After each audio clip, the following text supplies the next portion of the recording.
جرأت مندانہ خیالات آگے بڑھائے جانے والے شطرنج کے پیادوں کی طرح ہوتے ہیں، جن کو شاید ہرایا تو جا سکتا ہے لیکن وہ ایک وننگ گیم کا آغاز کر سکتے ہیں۔ میں ہوں انیلا اور میں ہوں عاقف، اور آپ سن رہے ہیں ہمارا ویکلی پوڈ کاسٹ تبادلہ خیال، جس میں ہم ایسے موضوعات پر بات کریں گے جن کی وجہ سے ہمیں روزمرہ کی زندگی میں بہت سی مشکلات کا سامنا کرنا پڑتا ہے، لیکن ان پر بات بہت ہی کم کی جاتی ہے۔ Please subscribe to our podcast تبادلہ خیال on YouTube and Podbean and follow us on Facebook, Twitter and Instagram۔ آپ ہم سے ای میل کے ذریعے بھی رابطہ کر سکتے ہیں جو کہ آپ کو ڈسکرپشن میں مل جائے گی، تبادلہ خیال @gmail.com۔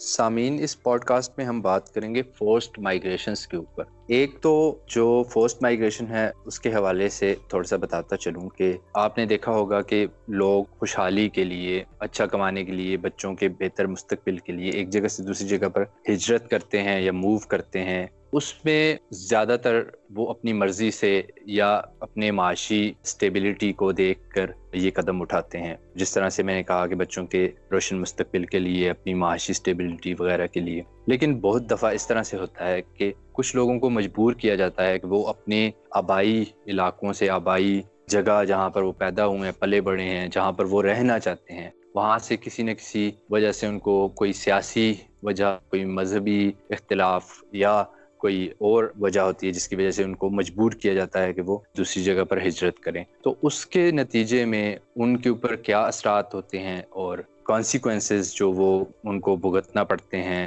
ذہنی طور پر، معاشی طور پر اور نئی جگہ پر سیٹل ہونے کے حوالے سے، ان کے اوپر ہم بات کریں گے۔ تو ہمارے ساتھ موجود ہیں Salman Haider as a guest, اور انیلا میرے ساتھ کو ہوسٹ ہیں ایز یوزول۔ سلمان حیدر کا نام کسی تعارف کا محتاج نہیں ہے۔ آپ پاکستان میں شعبہ تعلیم سے منسلک تھے اور یہاں پر آپ انسانی حقوق کے لیے بھی کام کرتے رہے، پھر آپ کو کینیڈا موو کرنا پڑا، اور وہ بھی ایک آپ کہہ سکتے ہیں کہ فورسڈ مائیگریشن تھی۔ تو میرے خیال سے ایک ایسی شخصیت ہیں جو اس حوالے سے سیلف ایکسپیرینس کی بنیاد پر بات کر سکتے ہیں۔ اس کے علاوہ آپ شاعر بھی ہیں، مفکر بھی ہیں، دانشور بھی ہیں، اور ٹیچر بھی رہے ہیں، یہاں پر شعبہ تعلیم سے بھی منسلک رہے ہیں۔ تو Salman, welcome in our pod cost.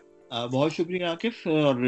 ایک جسے کہنا چاہیے بہت جنرس انٹروڈکشن کرانے کے لیے بہت شکریہ۔ جی، تو فورسڈ مائیگریشن کے حوالے سے جس طرح سے میں نے بات کی کہ ایک تو لوگ معاشی مستقبل کے لیے خود اپنی مرضی سے دوسری جگہ، جس طرح پاکستانی ایک ڈائسپورا جو ہے اس کی تو پوری دنیا میں وہ موجود ہے، اور لوگ چونکہ پاکستان کے معاشی حالات اتنے مستحکم نہیں ہیں، ان کو ایک مجبوراً جانا پڑتا ہے۔ آپ مشرق وسطیٰ دیکھ لیں، یورپ دیکھ لیں، کینیڈا، آسٹریلیا اور کئی دیگر ممالک میں بھی وہ لوگ جاتے ہیں۔ تو آپ تھوڑا سا ہمارے سامعین کو بتائیں کہ فورسڈ مائیگریشن کے حوالے سے آپ کا کیا خیال ہے کہ جس طرح کچھ لوگوں کو مجبور کیا جاتا ہے، وہ اپنے ممالک کو چھوڑ کر، اپنے آبائی علاقوں کو چھوڑ کر دوسری جگہ پر جانے پر کیوں مجبور ہوتے ہیں؟ اچھا عاقف، میں یہاں پہ سلمان آپ کی طرف آنے سے پہلے میں بس یہ تھوڑا سا ایڈ کرنا چاہتی ہوں کہ ہمارے جو آج کے پوڈ کاسٹ کے گیسٹ ہیں سلمان حیدر، ان کو جبری ہجرت کا بھی ایکسپیرینس کرنا پڑا اور جبری گمشدگی کا بھی۔ تو مطلب یہ دو enforced disappearance and forced migration، تو یہ بڑا ہی ایک مشکل سا کمبینیشن ہے۔ تو آپ سلمان، ہم چاہیں گے کہ آپ ہمارے جو سننے والے ہیں ان کے ساتھ شیئر کیجئے کہ یہ جو آپ کی جبری ہجرت ہے، فورسڈ مائیگریشن، یہ اس کا بیسس enforced disappearance تھی کیا آپ کی؟ دیکھیے، دونوں چیزیں تھیں، ایک تو انفورس ڈس اپیئرنس بھی تھی، دوسرے انفورس ڈس اپیئرنس جسے کہنا چاہیے اس کے بعد واپس آنے کے بعد پھر کسی حد تک جسے کہنا چاہیے کہ آدمی معاشرے کے اندر، کیونکہ آپ کو پتا ہوتا ہے کہ اسٹیٹ کے ساتھ آپ کی مخالفت ہے، تو آپ یہ جانتے ہیں کہ آپ کا مخالف کون ہے اور کہاں سے آپ پہ جسے کہنا چاہیے اٹیک ہو سکتا ہے۔ ہمارے خلاف جو اسٹیٹ کے انفورس ڈس اپیئرنس کے دوران ایک توہین کی مہم چلائی گئی، اس کے بعد یہ طے کرنا بڑا مشکل تھا کہ ہمارے لیے خطرہ کون ہے، بلکہ کون ہے۔ تو زیادہ جو میرے لیے وجہ بنی وہ انفورس ڈس اپیئرنس سے زیادہ جو وہ مہم چلائی گئی کہ ہم لوگوں نے کسی لیول پر، کسی سوشل میڈیا پر یا اس پر توہین رسالت کی ہے، جو کہ مکمل طور پر جھوٹ تھی، جس میں مختلف ٹی وی اینکرز انوالو تھے، کیونکہ بعد میں ہمارے نکلنے کے بعد ایف آئی اے نے جو ہے وہ پاکستان میں اسلام آباد ہائی کورٹ کے سامنے بھی یہ رپورٹ پیش کی کہ ہم میں سے کسی فرد کا کسی طرح کی توہین آمیز کسی ایکٹیویٹی سے کوئی تعلق نہیں تھا۔ لیکن کیونکہ اس سے پہلے بہت بڑی تعداد میں ٹیلی ویژن پر، سوشل سوشل میڈیا پر اور مختلف جگہوں پر یہ چیز کا پروپیگنڈا کیا جا چکا تھا کہ ہم لوگ توہین آمیز کسی مٹیریل کو سوشل میڈیا پہ پھیلانے میں انوالو ہیں. تو اس کے بعد جو ہے وہ بہت مشکل تھا پاکستان جیسے معاشرے میں رہنا, کیونکہ آپ کو نہیں پتہ چلتا کہ کون کس وقت جو ہے وہ جو کسی کا شعر نا کہ جانے کا کون کسے مارد کافر کہہ کر شہر کا شہر مسلمان ہوا پھرتا ہے. تو وہ سواری صورتحال ہوتی ہے کہ نہیں پتہ چلتا. ابھی آپ نے دیکھا کہ ایک دن پہلے یا گزشتہ کل میں وہ ایک صاحب جو تھے جو پہلے شاید احمدی کمیونٹی سے تعلق رکھتے تھے and then he left Ahmadi community, انہیں عدالت میں جج کے سامنے قتل کر دیا گیا. تو اس طرح کے واقعات پاکستان میں بھرے پڑے ہیں. پاکستان میں تقریباً 62 یا 65 لوگ ایسے ہیں جن پر یہ الزام لگا کہ انہوں نے توہین رسالت کی ہے یا توہین مذہب کی ہے, اور ان کے کیس عدالت میں فیصلہ ہونے سے پہلے انہیں قتل کر دیا گیا. ایک جج نے جس نے ضمانت دے دی تھی توہین کے کیس میں, اس جج کو قتل کر دیا گیا. لاہور ہائی کورٹ کے جج تھے, انہیں قتل کر دیا گیا. جس طرح ملتان میں راشد رحمان کو قتل کر دیا گیا جو کہ وکیل تھے توہین رسالت کے ایک کیس میں. تو اس صورتحال میں جو ہے یہ بڑا مشکل تھا کہ میں یہ کہوں کہ میں خاموش رہوں یا وہاں پاکستان میں رہتا رہوں. اس وجہ سے فیصلہ کیا. صرف اسٹیٹ کا اگر معاملہ ہوتا تو پھر تو اتنا شاید مشکل نہ ہوتا, اور اس میں آئیڈینٹیفائی کیا جا سکتا ہے کہ ہاں بھئی آپ کی مطلب کس سے مخالفت ہے, کیا صورتحال ہے. اور دوسری طرف جو صورتحال تھی وہ ظاہر ہے بڑی مشکل تھی. اس وجہ سے ظاہر ہے مجھے نکلنا پڑا, کیونکہ صرف میرے لیے خطرہ نہیں تھا. آپ بھی جانتے ہیں کہ لاہور میں یہ واقعہ پیش آیا تھا بادامی باغ میں کہ ایک فرد پر الزام لگا توہین کا اور وہ پوری بستی جلا دی گئی. تو اس میں صرف یہی نہیں کہ میں خطرے میں تھا, میں جس بھی لوگوں کے ساتھ, چاہے وہ میرے والدین تھے چاہے وہ میرے دوست تھے, جس کسی کے ساتھ بھی رہ رہا ہوتا اس کے لیے بھی خطرہ تھا. تو میری ذاتی جان کے حوالے سے ہی نہیں, باقی لوگوں کے حوالے سے بھی. اس لیے مجھے ظاہر ہے پاکستان سے نکلنا پڑا. اور نکلنے کے بعد ظاہر ہے جب آپ کی انفورس ڈس اپیئرنس ہوتی ہے تو پھر آپ کے بہت سارے کنیکشن جو ہیں وہ ٹوٹ جاتے ہیں. جتنا بھی آپ کا جسے کہنا چاہیے سوشل کیپٹل ہوتا ہے وہ ختم ہو جاتا ہے. جو آپ کے خاندان کے ساتھ روابط ہوتے ہیں وہ ختم ہو جاتے ہیں. اور میں جسے کہنا چاہیے پھر بہت حد تک پریویلیج تھا کہ مجھے جو ہے وہ شاید اکنامک ٹرمز میں بہت ساری مشکلات کا سامنا نہیں کرنا پڑا, بہت سارے لوگوں کی سپورٹ کی وجہ سے, فیملی کی سپورٹ کی وجہ سے. ورنہ بہت ساری جگہوں پر لوگوں کو اکنامک ٹرمز میں بہت مشکلات پیش آتی ہیں. فار ایگزامپل جو شام سے لوگ نکلے تھے, یا جو احمدی کمیونٹی کے لوگ نکلتے ہیں اور سری لنکا جا کے اپلائی کرتے ہیں اسائلم کے لیے, انہیں سری لنکا سے نکلنے میں 3-4 سال لگ جاتے ہیں ان کے کیس پاس ہونے میں. اور پھر انہیں یو این جو ہے وہ کسی جگہ جو بھی ممالک ان کو لینے کے لیے تیار ہوتے ہیں اپنے کوٹے کے حساب سے, وہاں سیٹل کرتی ہے.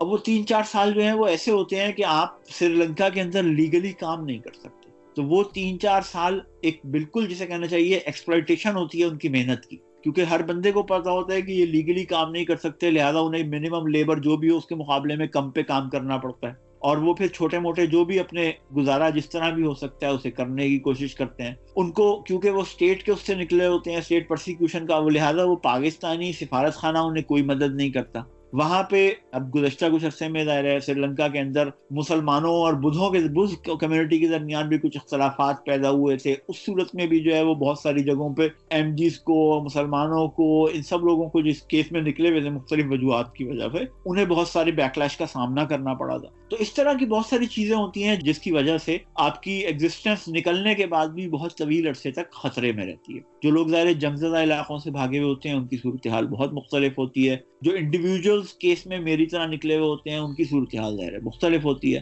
تو اس وجہ سے کافی سطح پہ آپ کو مالی سطح پر تکلیف کا سامنا, مشکلات کا سامنا کرنا پڑتا ہے. آپ کا سوشل کیپٹل جو ہے, جو تعلق ہوتا ہے, جو دوست آپ نے, مطلب میں نے گزشتہ 40 سال میں جو دوست بنائے تھے, جو میری فیملی ساری کی ساری تھی, اب وہ ساری کی ساری جو ہے کٹ گئی ہے. اور ابھی تو چلیے کہ آپ کو کہنا چاہیے سوشل میڈیا کا وقت ہے اور بہت ساری چیزیں اسکائپ اور یہ اویلیبل ہیں جن سے میں روز اپنے والدین سے بات کرنا چاہوں تو روز کر سکتا ہوں, اپنے دوستوں سے رابطہ کرنا چاہوں تو روز کر سکتا ہوں. ورنہ جس کنڈیشن میں آنے کے بعد آپ کو نئے سرے سے زندگی شروع کرنی پڑتی ہے اور رہنا پڑتا ہے اور سیٹل ہونا پڑتا ہے, اس کنڈیشن میں اپنی فیملیز کے ساتھ, اپنے دوستوں کے ساتھ تو کیا فیملیز کے ساتھ کنیکٹ کرنا اور ان کے ساتھ رابطہ رکھنا بھی مشکل ہو جاتا ہے. تو اس وجہ سے لوگوں کو ظاہر ہے بہت مشکلات دیکھنی پڑتی ہیں. آپ کے ایک عجیب و غریب طرح کی تنہائی کا آپ کو سامنا کرنا پڑتا ہے. بہت مشکل ہوتا ہے نئے کنیکشنز بنانا, ایک نئے سرے سے زندگی شروع کرنا, اور وہ بھی ایک کلچرلی بالکل نئی جگہ پہ. تو اس میں اپرچونٹیز بھی ہوتی ہیں, اس میں ڈس ایڈوانٹیجز بھی ہوتے ہیں. جس طرح میں نے کہا کہ ڈس ایڈوانٹیجز جو ہیں وہ کلچرل سطح پہ آپ کو ہوتے ہیں, اکنامک سطح پہ ہوتے ہیں, آپ کا سوشل کیپٹل کٹتا ہے. دوسرے جو ہے وہ کیونکہ آپ بالکل ایک جسے کہنا چاہیے آپ کو پتا ہوتا ہے کہ یہ ڈو اور ڈائی والی سچویشن ہے, یہاں اب جو کچھ کرنا ہے وہ مجھے اپنے سر پہ کرنا ہے, مجھے اپنے کمفرٹ زون سے نکلنا پڑتا ہے. تو آپ جب اپنے کمفرٹ زون سے نکلتے ہیں تو پھر آپ بہت ساری اپرچونٹیز جو شاید اپنے کمفرٹ زون میں رہتے ہوئے آپ ایکسپلور نہیں کرتے, وہ آپ ایکسپلور کرتے ہیں. اس میں بہت ساری چیزیں آپ کے سامنے آ سکتی ہیں, بہت سارے آپ کے ٹیلنٹ آپ کے سامنے, بہت سارے پوٹینشیل آپ کے سامنے آ سکتے ہیں, آپ ایکسپلور کر سکتے ہیں شاید وہ اپنی سائڈز جو آپ نے اس سے پہلے ایکسپلور نہیں کی ہوتی. یہ فرق ضرور ہوتا ہے کہ جب آپ ظاہر نکلے ہیں اور مجبوری میں نکلے ہیں, ایک کمفرٹیبل لائف سے نکلے ہیں ایک نسبتاً کم کمفرٹیبل لائف کی طرف یا ایک مشکل حالات کی طرف, تو لوگوں کو تکلیف نسبتاً محسوس ہوتی ہے. اور وہ اس وجہ سے کہ ظاہر ہے مطلب خود مشکل سے آسانی کی طرف آپ موو کریں تو آپ کو عادت زیادہ جلدی پڑ جاتی ہے, آسانی سے مشکل کی طرف موو کریں تو ظاہر ہے آپ کو عادت پڑنے میں اور اس کے ساتھ سیٹل کرنے میں نسبتاً مشکلات ہوتی ہیں. تو یہ ساری چیزیں ہوتی ہیں کہ آپ کو نئی جگہ جا کے, مثلا ابھی جب آپ نئی جگہ آتے ہیں تو یہاں پر کوئی بھی شے, کسی بھی شے کے حوالے سے, چاہے وہ بینک اکاؤنٹ کھولنا ہو, وہ پوچھتے ہیں کہ آپ کی اکنامک, آپ کی وہ مطلب کیا ہے, کیا کوئی فرد کسی کو آپ جانتے ہیں جو آپ کے گارنٹر کے طور پر سائن کر سکے, ورنہ آپ کا بینک اکاؤنٹ نہیں کھلے گا. کیا آپ کوئی مکان کرائے پہ, کمرہ کرائے پہ لینا چاہتے ہیں تو وہ آپ سے آپ کا مانگتے ہیں کریڈٹ ہسٹری. اب آپ نے بینک اکاؤنٹ ابھی یہاں پرسوں کھولا ہے تو آپ کی کریڈٹ ہسٹری کہاں سے آئے گی؟ اس لیے اس طرح کی چیزوں کی وجہ سے آپ کو رہنے کی جگہ نہیں ملتی, آپ کو جسے کہنا چاہیے بچوں کے لیے بہت سارے مسائل کا سامنا کرنا پڑتا ہے, کیونکہ بچوں مطلب بہت ساری کیسز میں بچوں کو زبان نہیں آتی, وہ اسکول میں جاتے ہیں تو وہ بہت تنہا محسوس کرتے ہیں, کلچرلی ان کے لیے ایک بہت شاکنگ ایکسپیرینس ہوتا ہے ایک نئی جگہ جانا. تو اس وجہ سے بہت سارے مسائل ہوتے ہیں, لوگوں کو لینگویج کے ایشوز ہوتے ہیں, ایکسنٹ مختلف ہے, آپ کو انگریزی آتی بھی ہے تو آپ کیونکہ ایکسپوجر اتنا نہیں ہوتا, بہت سے خواتین کے کیس میں بہت جگہ پہ انہیں ایکسپوجر نہیں ہوتا, تو اس وجہ سے ان کو بات ایک طرح کی جسے کہنا چاہیے ان کے لیے ہرڈل بن جاتی ہے یہ چیزیں. بہت لوگ جو ہے اس ہرڈلز کی وجہ سے بہت جتنا ان کا پوٹینشیل ہوتا ہے وہ اس کو ایکسپلور نہیں کر پاتے, ایڈجسٹ نہیں ہو پاتے, انہیں اس ایڈجسٹمنٹ میں مشکلات کا سامنا کرنا پڑتا ہے. تو اس طرح کی چیزیں جو ہے وہ بہت حد تک ہوتی ہیں. ایک سیٹ بیک ضرور ہوتا ہے آپ کو لائف میں, اور وہ سیٹ بیک پھر آپ کس وقت میں نکلے ہیں, کس طرح کی کنڈیشنز میں سے نکلے ہیں, اس کی وجہ سے ویری کرتا ہے لوگوں کے لیے. آپ کو کس حد تک سہولتیں اپنے سپورٹ مختلف لوگوں سے دستیاب ہو سکی ہے, جو آپ کی کمیونٹی یہاں پر ہے اس نے کس حد تک آپ کو سپورٹ کیا ہے. یہ ساری چیزیں میٹر کرتی ہیں کہ آپ کتنے بہتر طریقے پر کتنی جلدی یہاں پر اپنے آپ کو سیٹ یا اسٹیبلش کر سکیں گے. اچھا سلمان, میں یہاں یہ پوچھنا چاہوں گی آپ سے کہ کینیڈا میں obviously ہیومن رائٹس کی بہت رسپیکٹ کی جاتی ہے, وہاں پہ لوگ آتے ہیں دنیا کے ایسے ممالک سے جہاں پہ کہ persecution on grounds of religion یا پالیٹکس ہے, یا جہاں پہ جنگیں ہو رہی ہیں اور لوگوں کو اپنی جان بچا کے بھاگنا پڑتا ہے کیونکہ وہ غلط فرقے سے تعلق رکھتے ہیں. تو بہت زیادہ سپورٹ میکینزمز بھی ہیں, پاکستان کی طرح نہیں کہ اگر کوئی, جیسے ہمارے پاس بھی ایک زمانے میں ریفیوجیز بہت آئے تھے افغانستان سے, لیکن کوئی ہمارے پاس اپروپریٹ میکینزمز نہیں تھے ان کی سپورٹ کے لیے. لیکن آپ سمجھتے کہ کینیڈا میں ایسے ادارے ہیں, ایسی سروسز ہیں جہاں سے کہ ہر طرح کی سپورٹ مل سکتی ہے. مثلا ایک post traumatic stress disorder ہی ہوتا ہے, آپ جب کسی اس طرح کی سچویشن سے نکلتے ہیں, ڈپریشن ہو سکتا ہے, آپ کو ذہنی صحت کے مسائل ہو سکتے ہیں, تو اس طرح کی سپورٹ آپ کو کینیڈا میں ملی, آپ کو, آپ کی فیملی کو؟ جی بالکل, بہت حد تک جسے کہنا چاہیے سرکاری سطح پہ بھی اور نان جو گورنمنٹ آرگنائزیشن ہیں ان دونوں کی سطح پر جو ہے وہ بہت ساری سپورٹ آپ کو مل جاتی ہے. مثلاً ظاہر ہے جو ہیلتھ ایشوز ہوتے ہیں, آپ جس طرح مشکل کنڈیشن میں گزارا کر کے اور نکلے ہوتے ہیں, یا بہت سے لوگ ٹارچر کا سامنا کر کے نکلے ہوتے ہیں, کسی کوئی نقصان اٹھا کے صحت کے سطح پر نکلے ہوتے ہیں, تو بہت ساری چیزوں کے حوالے سے کہنا چاہیے آپ کو سپورٹ دستیاب ہوتی ہے. فار ایگزامپل, میں جب سے کینیڈا پہنچا اس وقت سے لے کے اور جب تک کہ میرے کیس کے بارے میں, میرا جو میں نے ریفیوجی کا کلیم کیا تھا, جب تک اس کیس کا فیصلہ نہیں ہو گیا, جب تک سے نہ صرف یہ کہ مجھے ہیلتھ کے لیے کسی طرح کا کوئی فیس ڈاکٹر کی پے نہیں کرنی تھی, بلکہ جو میڈیسن تھی وہ بھی مجھے اور میری فیملی کو مفت دستیاب تھی. جب سے وہ کیس کا ڈیسیجن ہوا ہے اور میرا اسٹیٹس چینج ہو کے پروٹیکٹڈ پرسن کا ہوا ہے, جب سے میں, ظاہر ہے مجھے ڈاکٹر کی فیسلٹی تو ابھی بھی دستیاب ہے, لیکن میڈیسن کی فیسلٹی اب دستیاب نہیں ہے. پہلے جب تک آپ کے کیس کا فیصلہ نہیں ہوتا، جب تک وہ کہتے ہیں کہ آپ کا ہیلتھ سب سے پرائیورٹی ہے، باقی آپ یہاں جو بھی صورتحال ہوگی، سب سے امپورٹنٹ یہ ہے کہ ہم آپ کا کیس کا فیصلہ ہونے تک آپ کو یہ سپورٹ پرووائڈ کریں تاکہ آپ ہیلتھی رہیں، اپنی ہیلتھ کو ریکور کر سکیں. اسی طرح سائیکولوجیکل ہیلتھ کے حوالے سے بہت ساری آرگنائزیشنز ہیں جو چرچ ورلڈ کی آرگنائزیشنز ہیں، اور یہاں کینیڈین مینٹل ہیلتھ ایسوسی ایشن ہے، اور بہت ساری آرگنائزیشنز ہیں کہ جن کے پاس سائیکولوجیکل ہیلپ آپ کو سپورٹ آپ کو دستیاب ہو سکتی ہے. اور وہ بعض آرگنائزیشنز جو ہیں وہ بالکل فری پرووائڈ کرتی ہیں، بعض آرگنائزیشنز جو ہیں وہ منیمل اس پہ پرووائڈ کرتی ہیں. مثلا یہاں پر ایک کمرشلی ایک سائیکالوجسٹ کام کر رہا ہے، اگر اس کے پاس آپ ایک سیشن لینے جاتے ہیں تو 40 منٹ کے سیشن کے عموماً لوگ جو ہیں $50 سے $60 چارج کر رہا ہوتا ہے ایک سائیکالوجسٹ. کچھ لوگ جو ہیں وہ ایکسپیرینس ہیں، وہ $100 تک بھی چارج کرتے ہیں، لیکن عمومی طور پہ $50 سے $60 تک چارج کر رہے ہوتے ہیں. میں یہاں پر ایک ایسوسی ایشن تھی مینٹل ہیلتھ کے حوالے سے، میں کیونکہ بہت حد تک ڈپریشن کا شکار تھا، مجھے کچھ ٹریٹمنٹ کروانی تھی، تو میں ان کے پاس پوسٹ ٹرامیٹک ظاہر اسٹریس میرے اوپر بھی تھا، تو میں آرگنائزیشن کے پاس گیا، انہیں میں نے بتائی سچویشن، انہیں میں نے بتایا کہ میں ایز ریفیوجی یہاں آیا ہوں اور میرے پاس اکنامیکلی اتنے ریسورسز نہیں ہیں کہ میں کسی سائیکالوجسٹ سے رابطہ کروں. تو انہوں نے کہا کہ جی ہم منیمل ایک وہ لیتے ہیں. میں نے کہا پتہ نہیں منیمل بھی کتنا کریں گے، کیا چارج کریں گے مجھے. تو انہوں نے کہا کہ جی ہم منیمل وہ لیتے ہیں اور وہ ہم 1 گھنٹے کے $5 آپ سے لیں گے. تو ایک طرف آپ کو $60 دینے ہیں یا $100 دینے ہیں، دوسری طرف کیونکہ آپ اکنامک ڈس ایڈوانٹیج ہیں اکنامیکلی، تو آپ کو $5 دینے ہیں. اس ساری صورتحال میں میرے لیے ظاہر ہے بہت آسان تھا کہ پھر بہت افورڈیبل تھا کہ میں یہ کر سکوں. پھر آپ کو سوشل سپورٹ کی صورت میں گورنمنٹ جو ہے وہ فوڈ کے حوالے سے سپورٹ پرووائڈ کرتی ہے، ایک پیکج پرووائڈ کرتی ہے جس میں آپ کو جو سپورٹ ملتی ہے اس میں فوڈ کے حوالے سے، اگر بچے آپ کے ساتھ ہیں تو آپ کو ایڈوانس ٹیکس بینیفٹس مل جاتے ہیں کہ آپ کمائیں گے کسی وقت ٹیکس دیں گے، اس میں جو بچے کے لیے ایڈوانٹیج ہے وہ آپ پہلے دن سے لے لیں تاکہ کم سے کم بچے کی ضرورتیں آپ پوری کرتے رہیں، اس کو کسی پریشانی کا کسی تکلیف کا سامنا نہ کرنا پڑے. بہت ساری چیزیں اس طرح تھی. جب میں نے اسکول میں اپنے بیٹے کو داخل کروایا تو اسکول نے مجھ کو جب یہ پتا چلا کہ ہم ریفیوجیز ہیں تو وہاں سے ہم سے پوچھا گیا کہ کیا آپ کو اپنے بچے کے لیے، کیونکہ سردی بہت شدید ہوتی ہے، تو کیا آپ کو اپنے بچے کے لیے کسی طرح کی پروٹیکٹیو ڈریسنگ کی ضرورت ہے، آپ کو ڈریس لینا چاہتے ہیں تو ہم آپ کو سپورٹ پرووائڈ کرتے ہیں.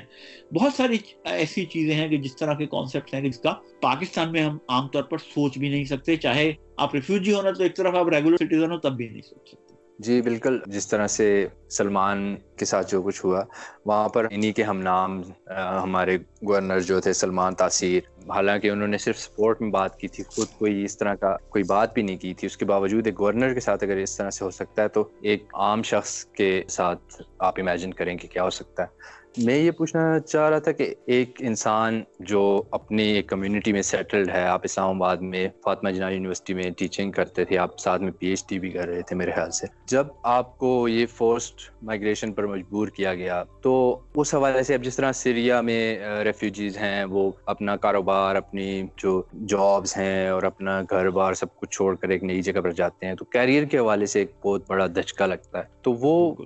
اس کو کنٹینیو کرنا اور وہ جو کانسیکوینسز ہوتے ہیں فورسڈ مائیگرینٹس کے کیس میں، اس کے بارے میں آپ تھوڑا سا بتائیں. کہ باقی ممالک کی سچویشن کے بارے میں تو بہت کلیئرلی مجھے معلوم نہیں ہے، لیکن کینیڈا کے حوالے سے اگر میں بات کروں، یہاں کینیڈین گورنمنٹ نے بہت سارے کیسز میں بریجنگ گیپس پروگرام شروع کر رکھے ہیں. مثلا میں پاکستان سے آیا ہوں، میری ٹریننگ سائیکالوجی کے فیلڈ میں ہے، یہاں پر انہوں نے بہت منیمل چارجز پہ 1 سال کا پروگرام رکھا ہوا ہے جس میں وہ آپ کو ٹرین کرتے ہیں تاکہ آپ یہاں کا لائسنسنگ کا جو سائیکو تھراپسٹ ہے اس کے لائسنس حاصل کر کے اور آپ یہاں اپنی پریکٹس شروع کر سکیں. تو یہاں پر اس طرح کے بریجنگ گیپ پروگرام ایجوکیشن میں سوشل ورک کے حوالے سے، نرسنگ کے حوالے سے، مختلف پروگرامز کے حوالے سے یہاں پر انہوں نے ایسے بریجنگ گیپ پروگرام شروع کر رکھے ہیں کہ آپ کے پاس اگر اپنے ملک میں کچھ ایکسپیرینس تھا اور آپ کی ایجوکیشن کچھ خاص حوالوں سے مطلب ہے اس کے اندر، تو آپ کو وہ یہاں کے سٹرکچر، جاب سٹرکچر سے، یہاں کی ریکوائرمنٹ سے، ان سے 6 مہینے 8 مہینے سال کے اندر جو ہے وہ آپ کو بہت منیمل فیس کے اوپر انٹروڈیوس کراتے ہیں کہ یہاں لیگل سچویشن ان کی کیا ہے، یہاں آپ کو کس طرح کی انشورنسز چاہیے ہوتی ہیں، یہاں آپ کی پریکٹس کس طرح کی جاتی ہے، کون سے سافٹ ویئر استعمال کیے جاتے ہیں ڈیٹا مینجمنٹ کے لیے. ان کے لیے وہ آپ کو سال میں، 6 مہینے میں، 1.5 سال میں اس طرح کی آپ کو ٹریننگ پرووائڈ کرتے ہیں جس کے اینڈ پہ آپ لائسنسنگ کے امتحان دے کے یا لائسنسنگ کے پروسیجرز پورے کر کے اور ایک اسٹیبلشڈ اس میں آ سکتے ہیں. اب یہ چیز بڑھنی شروع ہوئی ہے کیونکہ پہلے جو تھا وہ صورتحال جس کا اندازہ گورنمنٹ نے لگایا اور اس کے بعد اس طرح کے پروگرام شروع ہوئے وہ یہ تھا کہ لوگ آ رہے ہیں لیکن وہ آنے کے بعد یا ان سے جاب کے بارے میں یہ کہا جاتا ہے کہ آپ کا کینیڈین ایکسپیرینس کوئی ہے یا نہیں ہے، جو کہ کینیڈین ایکسپیرینس ظاہر انہیں نہیں مل پاتا عموماً. یا پھر وہ ان سے پوچھا جاتا ہے آپ کی کینیڈین ایجوکیشن ہے یا نہیں ہے, یا آپ کی یو ایس یا کینیڈین ایجوکیشن ہے یا نہیں ہے. بہت سارے کیسز میں وہ بھی نہیں ہوتی. تو پھر لوگوں کو اپنے فیلڈ کے اندر کام کرنے کا موقع نہیں ملتا تھا. اب گورنمنٹ نے ایسے پروگرام یہاں پر شروع کیے ہیں کہ اگر آپ نے پاکستان میں یا کسی بھی جگہ نارتھ امریکہ سے باہر ایجوکیشن حاصل کی ہے تو وہ ایک بریجنگ گیپس پروگرام شروع کر کے اور آپ کو آپ کے فیلڈ میں ایڈجسٹ کرنے کی کوشش کرتے ہیں, بجائے اس کے کہ آپ آڈ جابس کر رہے ہیں. شروع میں عام طور پہ آپ کو آڈ جابس کرنی پڑتی ہیں تاکہ آپ گھر کا نظام اپنے چلا سکیں, لیکن اس کے بعد یہ ہوتا ہے کہ آپ کو بہرحال آپ کو بریجنگ گیپس پروگرام ضرور موجود ہیں کہ جن کے ذریعے آپ اپنی فیلڈ میں واپس آ سکتے ہیں. تو کافی حد تک چیزیں جو ہیں وہ آہستہ آہستہ یہاں بہتر ہوتی جا رہی ہیں. سلمان, میں آپ سے یہ پوچھنا چاہ رہی تھی کہ ظاہر ہے آپ جس کمیونٹی میں موو اپ کر رہے ہیں کینیڈا میں, آپ ساؤتھ ایشین کمیونٹی میں بھی آپ کے لنکس ہوں گے, اور جو وہاں کی انڈیجنس ادارے ہیں اور کمیونٹیز ہیں ادھر بھی آپ کے لنکس ہوں گے. تو کبھی آپ سے کوئی پوچھتا ہے, ظاہر ان کو نظر آتا ہے کہ بھئی ایک انٹلیکچوئل ہے, ایک پڑھا لکھا شخص ہے, اتنا قابل شخص ہے,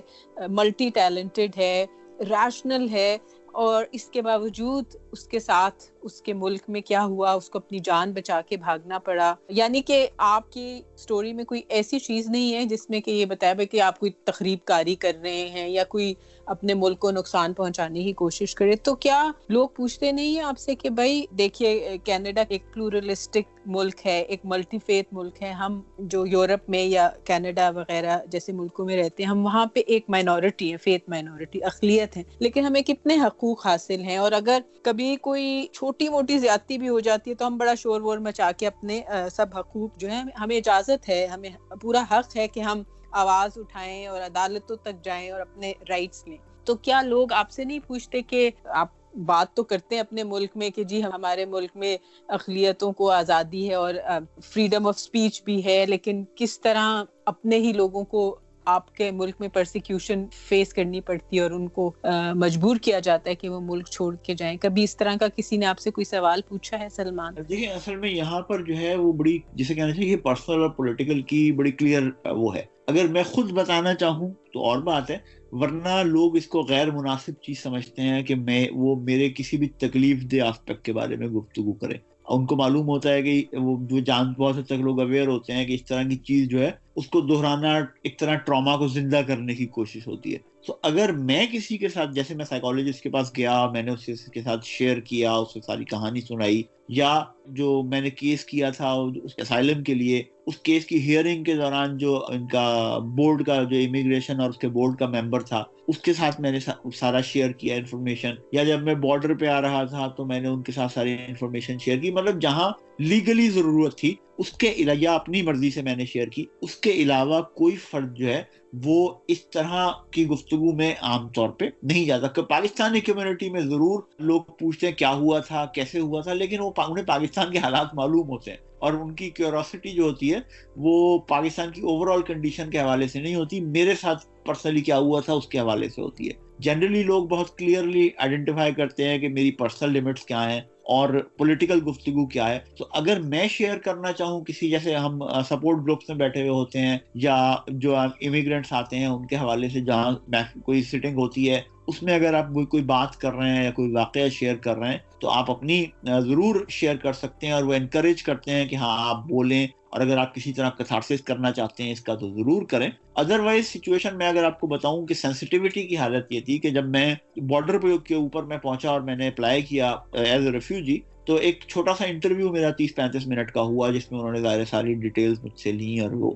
تو میں, میری وائف اور بچہ تینوں آفس میں بیٹھے ہوئے تھے. تو وہ خاتون امیگریشن بورڈ کی مطلب جو ممبر تھیں, انہوں نے مجھ سے کہا کہ میں جو ہوں وہ آپ سے کچھ سوال کروں گی جس میں سے کچھ سوال شاید آپ کے بچے کے لیے تکلیف دہ ہو سکتے ہیں جو آپ ان کا جواب دیں گے. تو اگر آپ چاہیں تو اس بچے کو باہر جو ہم نے چلڈرن ایریا بنایا ہوا ہے جہاں بچوں کے لیے کھلونے وغیرہ رکھے ہوئے ہیں, تو آپ اپنی وائف کے ساتھ اس بچے کو وہاں بھیج دیں تاکہ میں کوئی آپ سے سوال ایسا نہ کروں جس کا جواب یہ سنے تو اس کو تکلیف ہو. اسی طرح جب میں اپنی ہیئرنگ کے لیے گیا, وہاں جج نے مجھ سے یہی کہا کہ بھئی آپ کا بیٹا اور وائف آپ کے ساتھ ہیں, میں نہیں چاہتا کہ ان کے سامنے میں آپ سے ڈیٹیلز پوچھوں ایسی جو ان کے لیے یا آپ کے لیے تکلیف دیں, لہٰذا ان کو باہر بیٹھنے دیں اور آپ جو ہے اپنی ڈیٹیلز بتا دیں مجھے. اور اس کے بعد کیونکہ میری وائف کو بھی انہوں نے انٹرویو کرنا تھا, لہٰذا پھر میں اور میرا بیٹا باہر بیٹھ گیا, انہوں نے میری وائف کو انٹرویو کیا. تو بڑے سینسٹیو ہیں اس چیز کے معاملے میں لوگ یہاں پہ. وہ کسی زخم کو کریدنا نہیں چاہتے, کیونکہ لوگ دیکھیں, میں جس طرح میں نے کہا کہ میں بہت جنرل کیسز کے مقابلے میں بہت پریویلیج تھا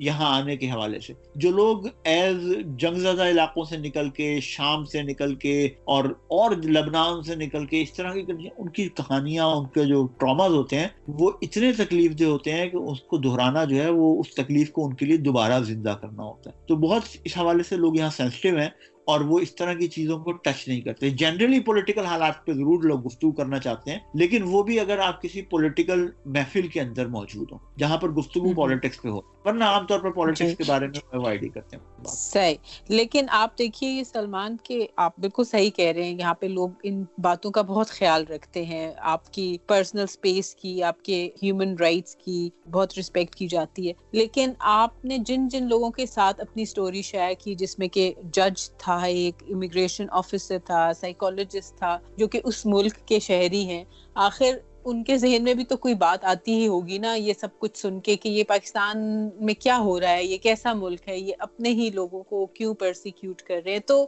اس طرح ایک امیج ان ملکوں کے جو لوگ ہیں ان کے مائنڈ میں بلٹ ہوتا ہے. میں تو یہی سمجھتی ہوں کہ جو ہم تارکین وطن, ہم بڑی کوشش کرتے کہ ایک پازیٹیو امیج ہم پاکستان کا جہاں جہاں رہ رہے ہیں وہاں پیش کریں, اور ہم اپنے آپ کو ایک اچھا پاکستان کا ایمبیسڈر بنا کے پیش کرتے ہیں. لیکن جب اس طرح کی خبریں ہر وقت آتی رہتی ہیں پاکستان سے, ابھی آپ نے ذکر کیا, کل ہی دیکھیے کیا ہوا ہے پاکستان میں, تو پھر بڑا مشکل ہو جاتا ہے اپنے ملک کی کسی بھی طرح تعریف کرنا. اور پھر آپ صحیح کہہ رہی ہیں. آپ دیکھیں جیسے کینیڈا ہے, وہ ہر سال ایک رپورٹ کرتا ہے پاکستان سمیت بہت سارے ملکوں کی, جہاں سمجھا جاتا ہے کہ ہیومن رائٹس کی وائلیشن بہت زیادہ ہوتی ہے. ان کے بارے میں وہ ایک رپورٹ مرتب کرتا ہے. یہاں پر گورنمنٹ کے اس کے انسٹیٹیوشنز جو ہیں وہ مرتب کرتے ہیں ہر ملک کے بارے میں رپورٹ. تو جس طرح میں نے ذکر کیا جج کا, تو جب وہ میرا کیس سننے کے لیے آیا تھا تو وہ پاکستان کی گزشتہ 2-3 سال کی رپورٹس پڑھ کے آیا ہوا تھا. تو ہی نیو کہ یہاں پر پاکستان میں کیا ہو رہا ہے, تو اس نے جو میری وہ سنی, اس کا کانٹیکس بہت حد تک اسے معلوم تھا کہ کس کانٹیکس کے اندر گفتگو کر رہا ہوں. یہ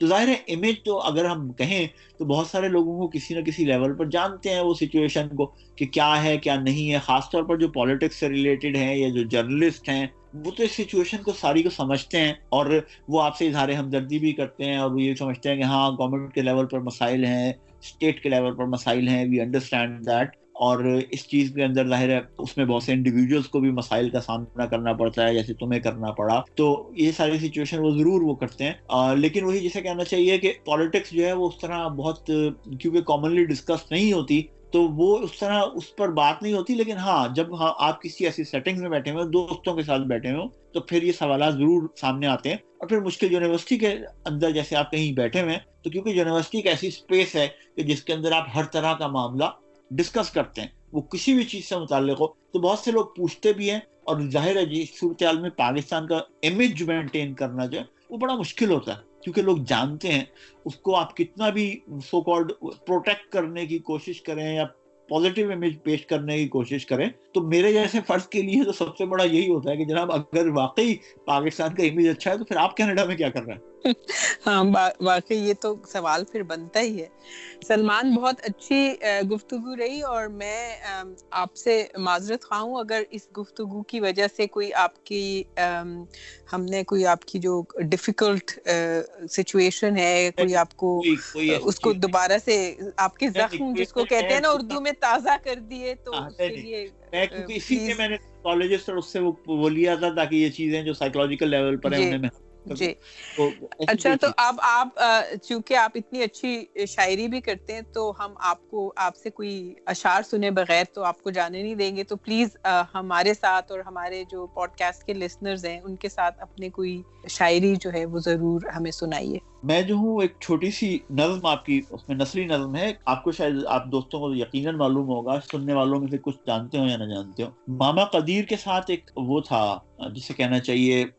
جو مسنگ پرسنز کی فیملیز کا ایک قافلہ تھا جو کوئٹہ سے اور کراچی تک پیدل آیا تھا, اور پھر کراچی سے اسلام آباد تک پیدل آیا تھا. وہ وہاں پہ بھی کوئٹہ کے میں بھی پریس کلب کے سامنے بیٹھے تھے, پھر کراچی پریس کلب کے سامنے بیٹھے رہے, پھر اسلام آباد پریس کلب کے سامنے بیٹھے رہے, اور ان کا مطالبہ صرف اتنا تھا کہ بلوچستان میں جو گمشدہ لوگ ہیں ان کو برآمد کیا جائے. اس میں ایک بچہ تھا 10 سال کی عمر کا, جو اپنے باپ کی تصویر لیے چل رہا تھا. اور جب وہ یہ بات مطلب 2014 کی ہے، اور 2019 میں جب وہ بچہ جو ہے 10 کے بجائے 15 سال کا تھا تو اسے خود اٹھا لیا گیا. اس کا علی حیدر بلوچ نام تھا. اس کے حوالے سے میں نے ایک نظم لکھی تھی، وہ میں آپ کے ساتھ ضرور شیئر کیے دیتا. ارشاد. وہ اپنے باپ کو ڈھونڈتے ڈھونڈتے گمشدگی کی عمر کو پہنچ گیا تھا. اس نے اپنا بچپن ان سرمئی سڑکوں پر گزارا جو آبادیوں اور ویرانوں کو قیدیوں کی طرح آپس میں باندھے رکھتی ہیں. ہوا نے اس کے ساتھ سسکیاں بھریں اور پہاڑوں نے اس کے بین دہرا دیے. ویرانوں نے اپنا سناٹا اس کے ساتھ کر دیا جو اس سے تیز چلتا تھا اور بازاروں تک اس سے پہلے پہنچ جاتا تھا. وہ ہتھ گاڑی میں اپنی اور اپنے دوستوں کی دعائیں لادے شہر شہر پھرتا رہا، لیکن لوگ خدا کی طرح بے نیاز تھے. اس نے مسکراہٹوں کو سسکیوں میں بدل دینے والے جادوگروں سے اپنے باپ کی تصویر میں جان ڈالنے کی درخواست کی، لیکن اسے بتایا گیا کہ یہ قانون کے خلاف ہے. اس نے شہر کی فصیل کے نیچے اپنی چادر بچھائی اور اس پر اپنے آنسو خشک ہونے کے لیے پھیلا دیے. جادوگروں نے اسے اپنے باپ کی تصویر سمجھا اور امیدیں فروخت کرنا قانون کے خلاف قرار دے دیا. وہ خواب دیکھنے کے جرم میں اپنے باپ کا مددگار تھا. فصیلیں تصویروں سے خوفزدہ تھیں، زندگی کے چہرے پر آنسوؤں کی لکیریں تھیں اور ویرانے شہروں میں ڈھل جانے سے خوف کھاتے تھے. بہت شکریہ. واہ،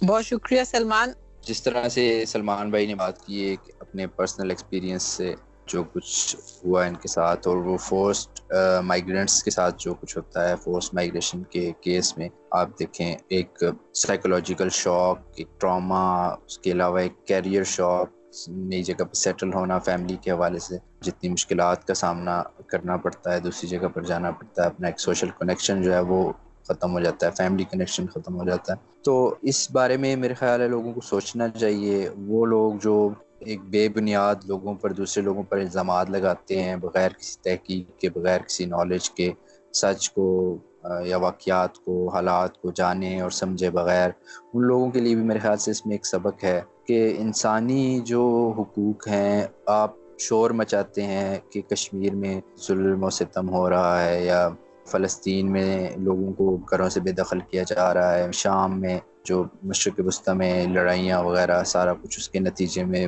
جس طرح سے وہ ایک چھوٹے سے بچے کی پکچر بھی آئی تھی، وہ بھی ایک فورس مائیگریشن کا نتیجہ تھا. وہ ساحل سمندر پر بہتا ہوا اس کی لاش جو تھی وہ وہاں پر آئی تھی، اس کی پکچر. تو یہ ایک بہت بڑا ایک انسانی حقوق کا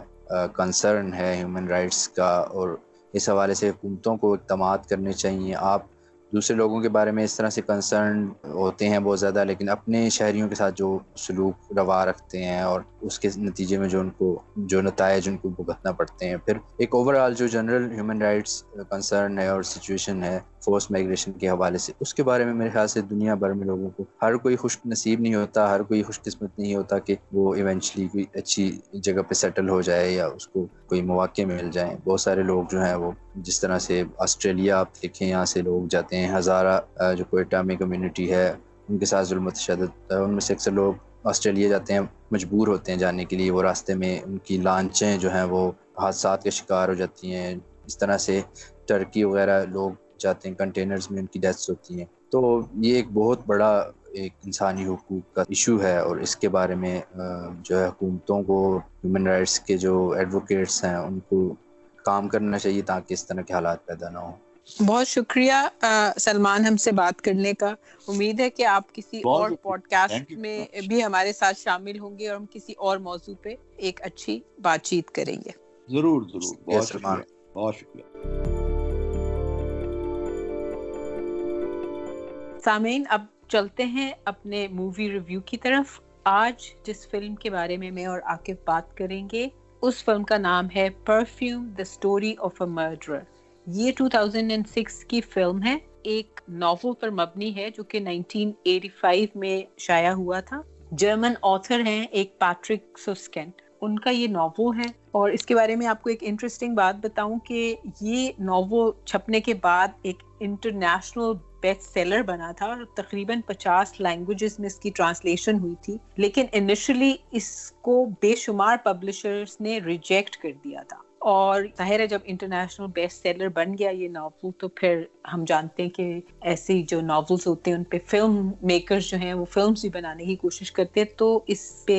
فلم بنائی گئی perfume the story of a murder 2006 میں. چونکہ ہمارا اس پوڈ کاسٹ میں جو فلم ریویو کا سیکشن ہوتا ہے اس میں ہم ایسی فلم سے بات کرتے ہیں جو کہ ہمیں سوچنے پہ مجبور کریں اور بہت عرصے تک ان کو دیکھنے کے بعد وہ ہمارے ساتھ ہماری ذہنوں میں ہماری یادداشت میں رہیں. تو اس فلم میں یہ بھی اسی طرح کی ایک فلم ہے اور اس کے بڑے انٹرسٹنگ تھیمز ہیں. ویسے تو فلم کی سٹوری جو ہے وہ مجھے تو کوائٹ ڈسٹربنگ لگی. عاقف آپ نے بھی فلم دیکھی, آپ کا کیا اس فلم کے حوالے سے ویو ہے؟ جی یہ کافی دلچسپ ایک مووی ہے. سب سے پہلے تو میں اپنے لسنرز کو وارن کروں گا کہ اس میں ہم چونکہ تھیمز کے اوپر بات کریں گے تو سپوائلرز ہوں گے بہت سارے. اگر آپ نے یہ مووی نہیں دیکھی تو میرا خیال ہے پہلے آپ دیکھ لیں اور اس کے بعد یہ سنیں, یا اگر آپ سپوائلر سے بادر نہیں ہوتے تو پھر آپ اس کو سنیں.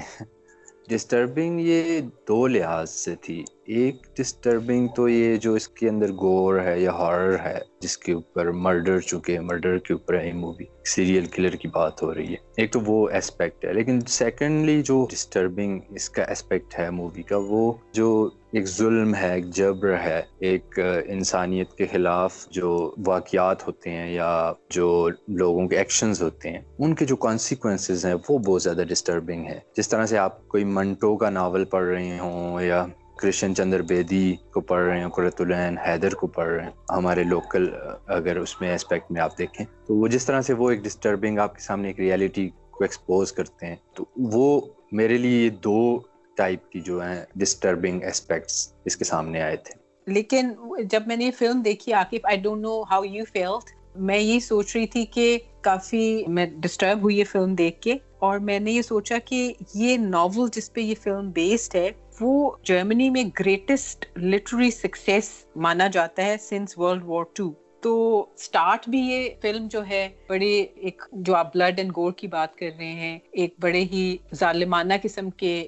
واقعے سے ہوتی ہے, اور اینڈ بھی جو ہے نا ایک ایگزیکیوشن پہ ہوتی ہے. تو ایک جو اس فلم کا اس کو ہم ہیرو تو نہیں کہیں گے, وہ اینٹی ہیرو ہے. اس کی پیدائش ہوتی ہے ایک سٹنکنگ فش سٹال میں. یہ 18th سینچری کا فرانس ہے, اور جو دکھایا گیا ہے شروع میں جو جگہ ہے جہاں پہ یہ بچہ جو مین کیریکٹر ہے جان بیپٹیسٹ پیدا ہوتا ہے وہ ایک فش سٹال ہے. اور جب یہ بچہ پیدا ہوتا ہے تو اس کی ماں اس کی امبلائکل کارڈ جو ہے اس کو کاٹ کے تو جہاں سٹنکنگ فش پڑی ہوتی ہے اس میں ٹوکری میں اس کو پھینک دیتی ہے مرنے کے لیے. اور پھر لوگ ڈسکور کرتے ہیں مارکیٹ میں کہ اس طرح یہ بچہ جو ہے اس نے شاید ماں نے اس کو مارنے کی کوشش کی ہے اور اس کی ماں کو بیہیڈ کر دیا جاتا ہے. اب ظاہر 18ویں صدی کا فرانس دکھایا ہوا ہے, تو اس زمانے میں فرانس میں یہ جو بیہیڈنگز وغیرہ ہیں یہ لیگل تھی. اس کے بعد یہ بچہ جو ہے اس کو ایک آرفنیج میں بھیج دیا جاتا ہے. وہاں بھی جو کیئر ٹیکرز ہیں وہ اس کے ساتھ کوئی محبت نہیں شو کرتے. اس کے بعد وہ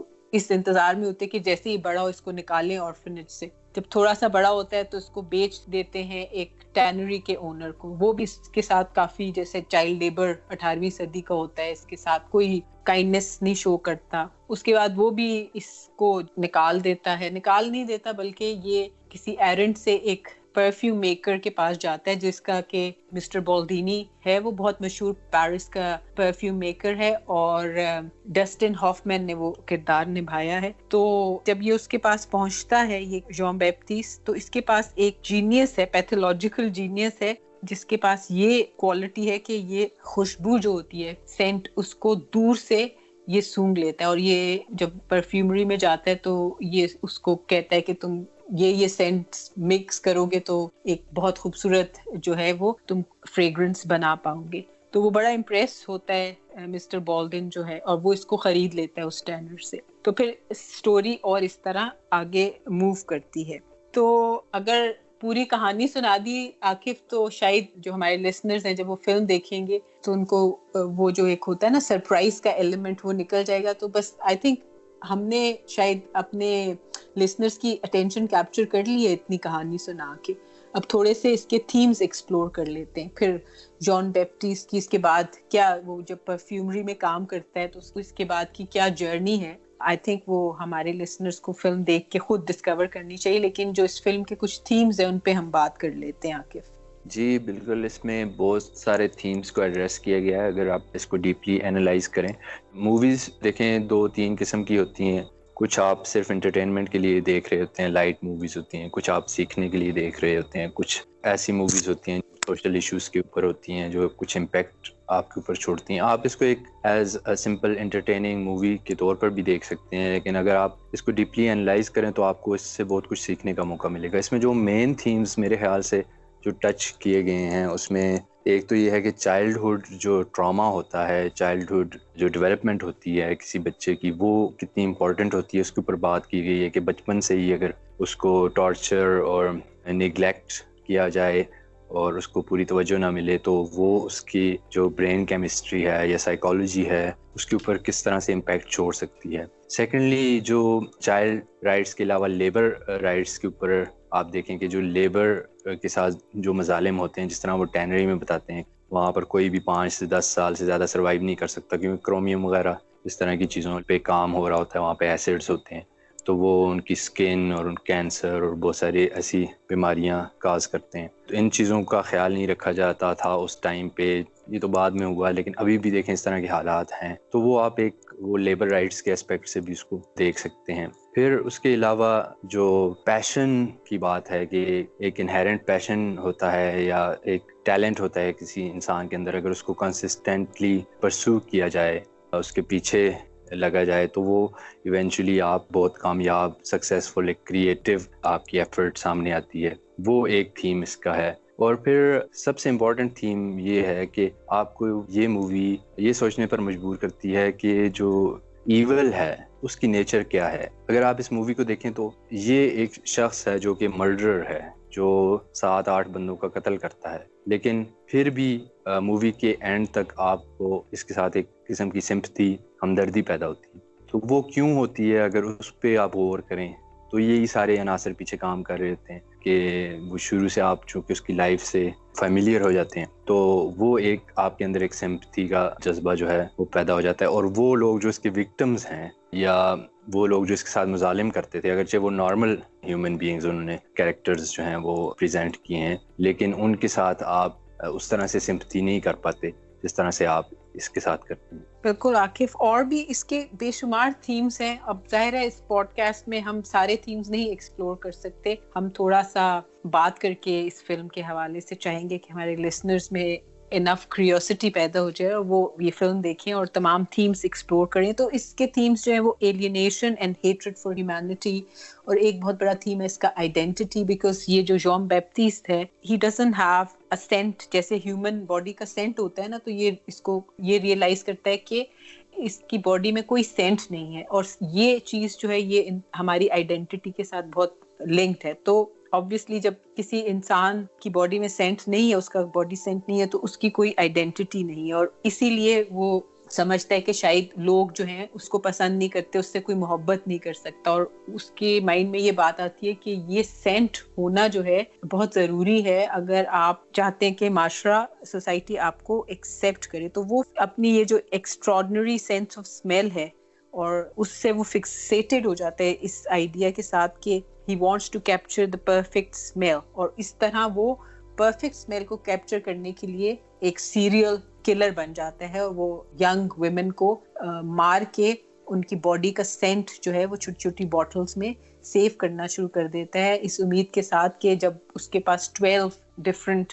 باڈیز کے سینٹس جمع ہو جائیں گے تو وہ ایک ایسی فریگرنس کریٹ کر لے گا جس سے کہ اس کے پاس دنیا کو اپنے سے محبت کرنے کی پاور آ جائے گی. تو یہ بھی ایک اس کے اندر آئیڈینٹی کا بھی تھیم کافی آبویس آپ کو نظر آتا ہے. جی، آئیڈینٹی اور پرسنالٹی کسی بھی شخصیت، کسی بھی انسان کے لیے ایک انتہائی ضروری چیزیں ہوتی ہیں. اگر ہم اس پرسپیکٹیو سے دیکھیں جس طرح سے آپ نے بتایا، تو یہ ایک اس کا انتہائی امپورٹنٹ تھیم ہے کہ اس کو لگتا ہے کہ اس کی اپنی کوئی پرسنالٹی نہیں ہے، اس کی کوئی اپنی آئیڈینٹی نہیں ہے. جس طرح سے اس کو اس کی والدہ نے یا اس کے جو پیٹرنز تھے انہوں نے ڈچ کر دیا، تو وہ سیکھ کرتا ہے وہ ایک آئیڈینٹی کو، اور وہ دوسرے لوگوں کی آئیڈینٹی آئیڈینٹی کو اڈاپٹ کرنے کی کوشش کرتا ہے اور ایونچولی وہ ایک ایسا اپنا پرسونا کریٹ کرنے کی کوشش کرتا ہے کہ وہ سوسائٹی کے اندر ایکسیپٹیبل ہو اور محبت وہ پیار جو اس کو ملنا چاہیے تھا, جو وہ ڈیزرو کرتا تھا, جو ایز اے ہیومن بینگ کوئی بھی بچہ کوئی بھی انسان ڈیزرو کرتا ہے, وہ اس کو نہیں ملا. تو جب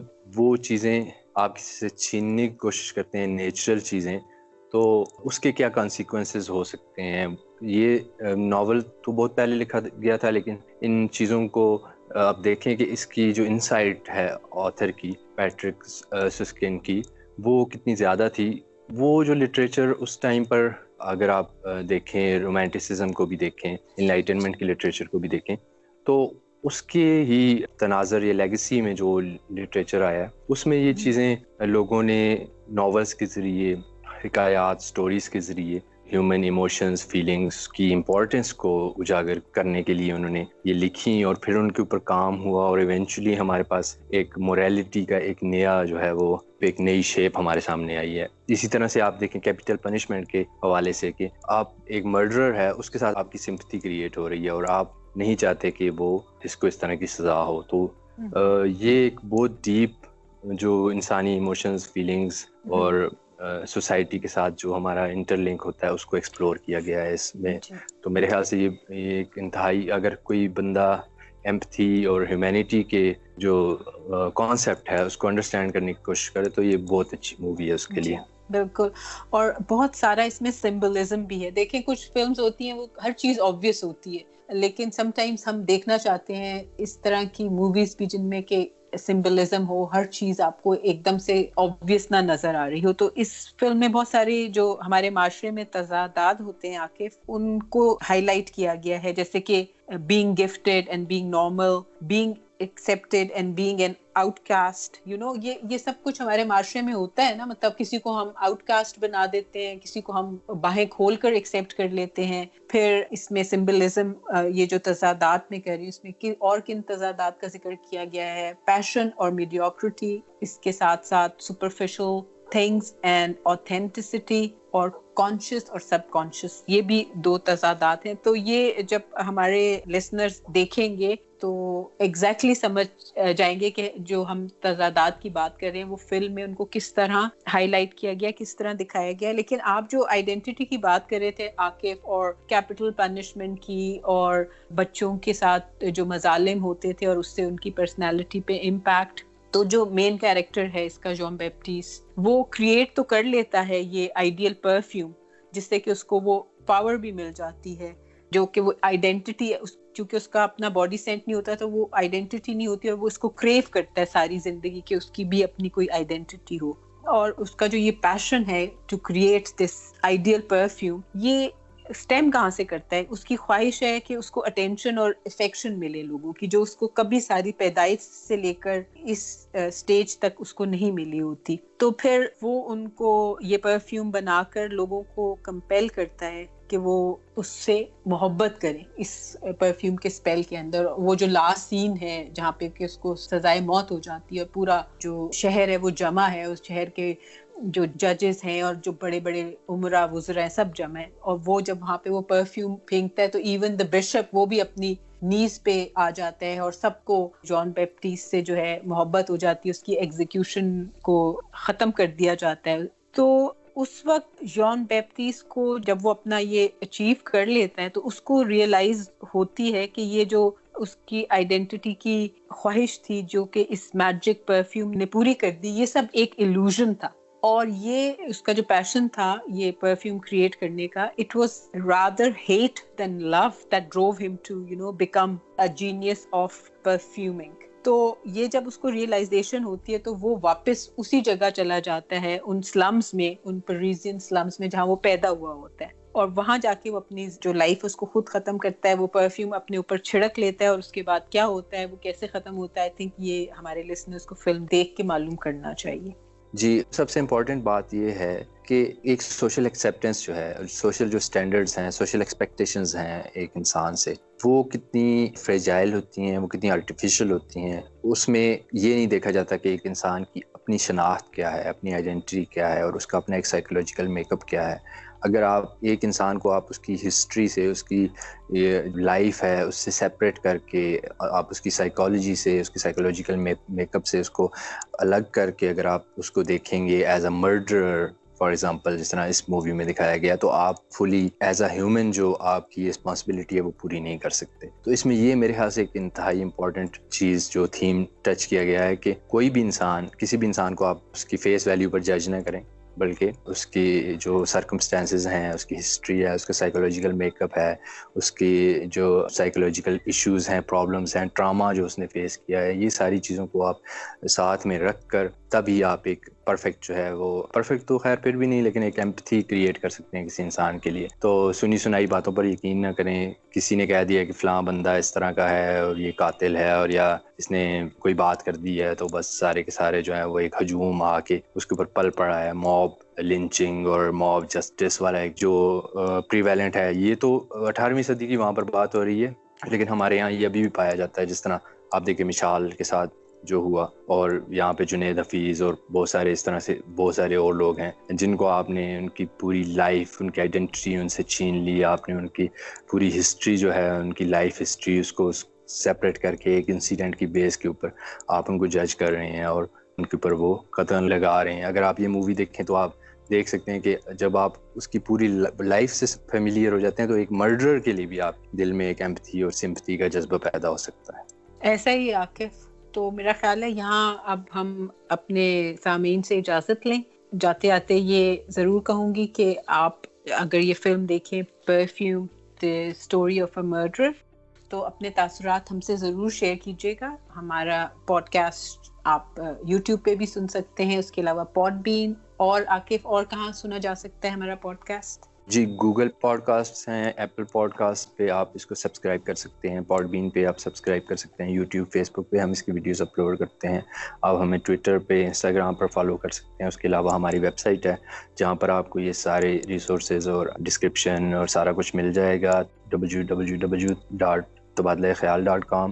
اور اسکرین کے اوپر آپ کو لنک نظر آ رہا ہوگا، اور ڈسکرپشن میں بھی آپ دیکھ سکتے ہیں، یہاں سے آپ ہمیں فالو کر سکتے ہیں. اور عاقف ہم یہ بھی تو چاہیں گے نا کہ ہمارے جو لسنرز ہیں وہ ہمیں کوئی موویز ریکمینڈ کریں، کوئی موویز جو ان کو اچھی لگی ہوں، ایسی موویز جو ہمیں سوچنے پہ مجبور کریں. اگر انہوں نے ایسی کوئی فلم دیکھی ہے تو ہمیں بھی بتائیں، ہم ضرور اس کا مووی ریویو اپنے کسی پوڈ کاسٹ میں پیش کریں گے. جی ضرور. اس کے لیے آپ ہمیں ای میل کر سکتے ہیں tabadlakhayal@gmail.com یا info@tabadlakhayal.com. سوچئے، کیونکہ سوچنا جرم نہیں.